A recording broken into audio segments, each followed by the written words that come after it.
In this video, I'm going to share why I stopped focusing on saving money and start spending on learning new skills. So my name is Haris and I'm the founder of EduGrow, where I help tutors and edupreneurs to grow their business. So in this video, I'm going to share on how I started saving money and how I realized that, focusing on saving is not really going to help me make me rich. So I started saving at the age of 22. It's actually at a point of time I finished national service and I was working a part-time job earning $1,000 per month or roughly around $7 per hour. At the same time, I was also learning psychology and my work was pretty boring. Essentially, I tell people not to touch plants, and then at the same time, if I was lucky, I was able to help out to set up events. So how I saved or started saving was basically creating a simple Google Sheet. So just a tip for you, you can actually type in the browser sheets.new and then it will open up Google Sheets for you. And that's what I did. I created a Google Sheet and then I just put every single transactions that I have in terms of spending and also my current savings, whether I was spending on food, spending on my hobbies, rock climbing, or spending on going out with my friends and all of that. So literally I did all of my own budget in a simple Google Sheet, and that helped me be aware of my spending and also my savings as well, and that literally helped me improve or make the habit of saving. And then this is how it looks like, where it's actually just a simple Google Sheet. This is not mine actually, I got it from the internet. And essentially I just put down every single transactions that I have and then calculate. But another tip for you, nowadays your own bank app actually has this feature where you can categorize your transactions. So sometimes your app itself is able to auto categorize some transactions that you have, and they learn from it, right? So in a way, it's already pretty convenient for you.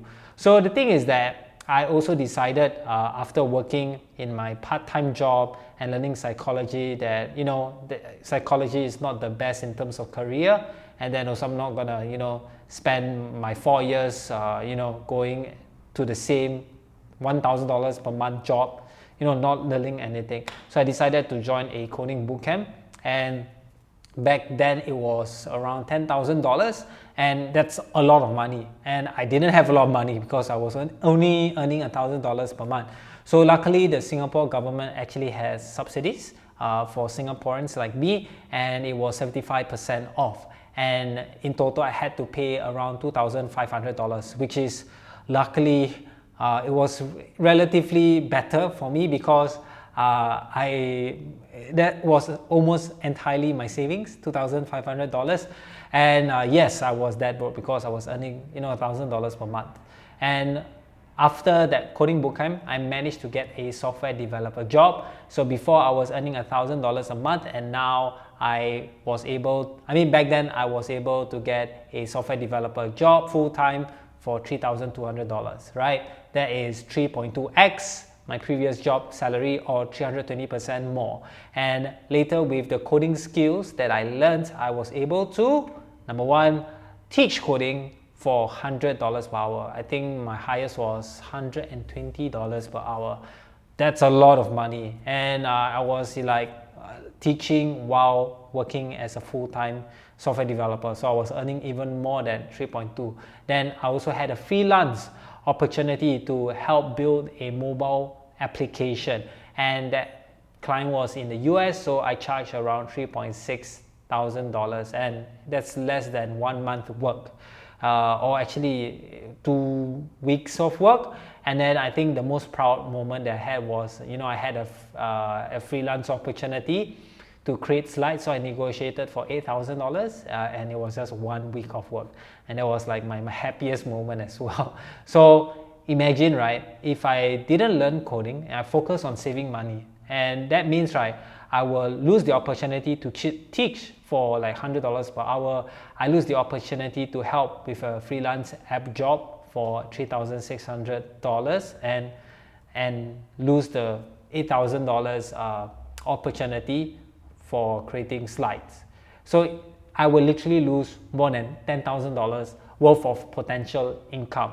And one thing I realized about saving is that saving by tracking my transactions initially was very good, because that means I was aware of how much I spend, or see how much in the bank.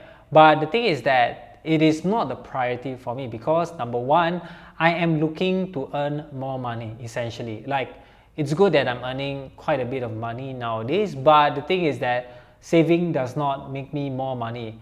The amount of time I'm using to think about saving money is the amount of time that I lose in terms of how do I make more money. So I rather not think about saving money, because I have the habit, so I don't have to think, and my expenditure has been around the same, roughly around 1,000 to 1,005 per month, and that's relatively low because I don't do much, right? I work, eat, go rock climbing, exercise.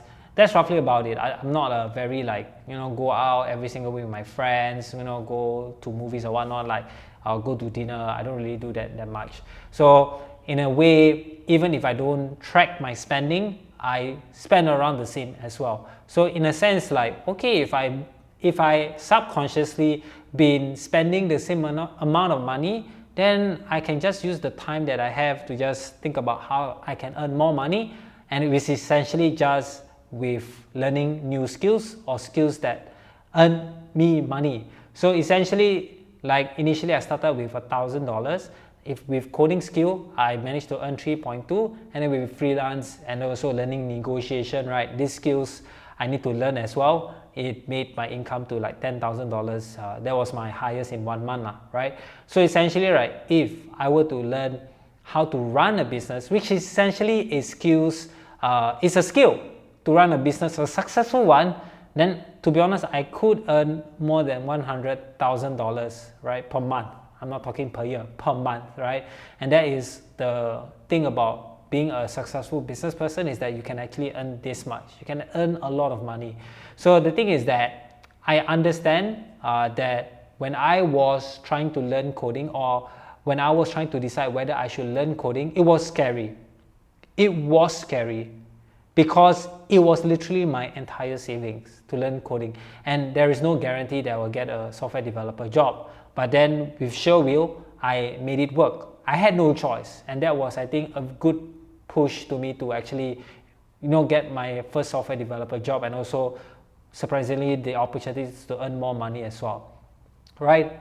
Honestly, I didn't really think of how much I could make, right? I mean, I kind of know it was 6 figures, but like, I couldn't believe that it could happen to me in a sense.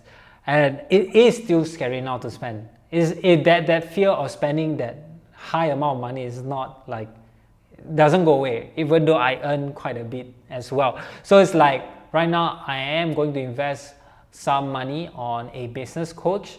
So for this business coach, he is charging 400 USD per 30 minutes. Yeah, so it's not a lot, but it's like, okay, it's affordable for me. That's roughly around $4,800 per year.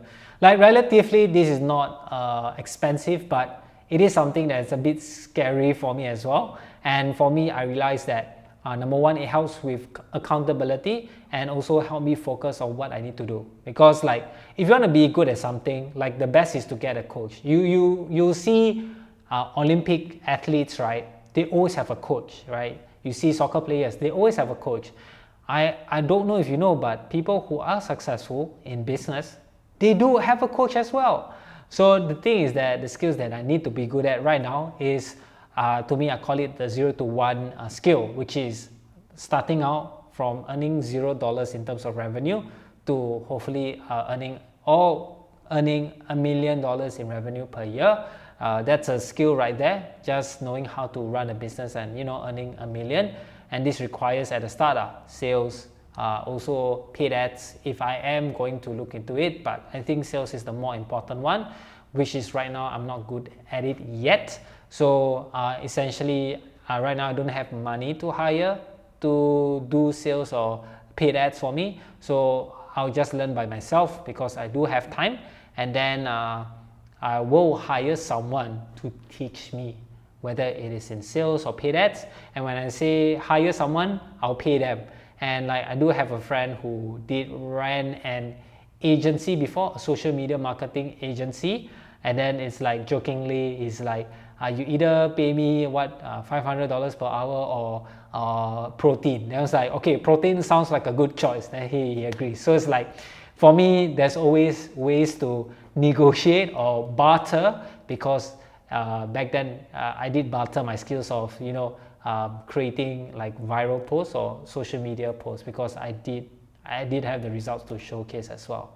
So for me, I believe in paying coaching, whether it's with a friend who is actually pretty successful, or with people that are already established, because number one, I can learn from their mistakes. Coaching or people who have gone through it, they have already done the mistakes and they have learned it, and that's why they're teaching it as well, and their experience. So that will allow me to fast track or have a higher chance of success, right? And essentially the goals that I want to succeed in is in business, which is relatively mainly about revenue as well. So in summary, basically, I don't know if you know lah, saving more money don't make you more money, or don't make me more money. I've never saved more money and it exponentially make me more money. But when I learn a new skill to make more money, like essentially I learned how to negotiate and just do pricing, right? It literally made me more money, whether it is for my own freelance job back then or in the previous business that I work in. It literally made the business more money because I was learning skills on how to grow revenue, right? So these are essential skills. And the thing is, I didn't say, oh yeah, let's save money. I didn't go to my previous company to say, let's save money to make more money. It's like, it didn't work, right? We need to I know that investing into something will make me money, and I'm not talking about stocks and bonds. I'm talking about skills, information that actually will 10x your 10x revenue and whatnot, right? And for me, I'm going to start with a business coach, and I don't care whether this business coach is good or bad. At least I have someone that I'm accountable to, because I'm now working for myself, and myself is not the best person to work for, because I realize I work better when I'm accountable to someone. And I will learn sales first, because essentially I am running B2B or business to business, in a way, coaching. So in a way, sales is a very important skill to have first, because you need to convince people to pay you money, and B2B means that you don't have a lot of people. So essentially sales is pretty important lah. And essentially you want to drive revenue first, so that's where it comes in as well. So that's about our dates. If you like this video, give it a thumbs up, and if you want more of this kind of video, subscribe down below and comment down on what do you think. Do you agree that you shouldn't focus on saving, you should focus on learning new skills to make more money, or you should just save and invest in bonds, right? With that said, thank you for listening, and I'll see you in the next one. Bye bye.